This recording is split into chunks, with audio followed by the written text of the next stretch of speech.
اسلام آباد میں نوجوانان پاکستان سے خطاب کرتے ہوئے army chief staff general Asim Munir نے کہا کہ آپ کی آنکھوں کی چمک دیکھ کر یہ یقین ہو جاتا ہے کہ پاکستان کا مستقبل محفوظ ہاتھوں میں ہے۔ جب ہم آپ کے روشن اور چمکتے چہرے دیکھتے ہیں، آپ کی آنکھوں کی چمک دیکھتے ہیں، تو ہمیں یقین ہو جاتا ہے کہ ہمارا مستقبل، اس پاکستان کا مستقبل وہ مضبوط ہاتھوں میں۔ انہوں نے کہا کہ آزاد ریاست کی اہمیت جاننی ہے تو لیبیا، شام، کشمیر اور غزہ کے عوام سے پوچھو۔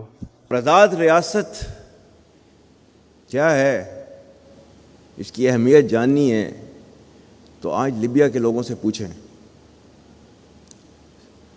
شام کے لوگوں سے پوچھیں، اور جب وہ عراق ٹوٹ پھوٹ کا شکار تھا اس وقت ان کے لوگوں سے پوچھیں، کشمیر کے لوگوں سے پوچھیں، غزہ کے مسلمانوں سے پوچھیں۔ آرمی چیف نے نوجوانوں کو مخاطب کرتے ہوئے کہا کہ علم انسان کو دوسروں سے ممتاز کرتا ہے۔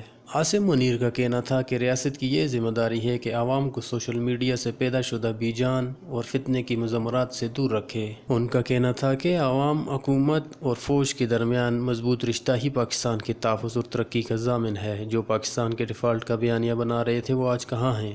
آرمی چیف نے کہا کہ بحیثیت مسلمان ہمیں ناامیدی سے منع کیا گیا ہے۔ زندگی امتحان کا نام ہے اور قرآن کی آیت پڑھیں کہ کیا یہ لوگ سمجھ بیٹھے ہیں کہ صرف یہ کہنے پر چھوڑ دیے جائیں گے کہ ہم ایمان لائے اور ان کی آزمائش نہ ہوگی۔ انہوں نے کہا کہ پاکستان کے سب سے بڑا اور قیمتی سرمایہ ہمارے نوجوان ہیں۔ خطاب کے اختتام پر آرمی چیف نے نوجوانوں کو علامہ اقبال کا شعر سنایا، افراد کے ہاتھوں میں ہے اقوام کی تقدیر، ہر فرد ہے ملت کے مقدر کا ستارہ۔ انہوں نے کہا کہ خیبر پختونخوا کے عوام 22 سال سے پاک فوج کے ساتھ مل کر دہشت گردی کے خلاف سیسہ پلائی ہوئی دیوار کی مانند کھڑے رہے۔ میرا یہ ایمان ہے کہ اللہ تعالی ہمیں دہشت گردی کے خلاف فتح مبین عطا کرے۔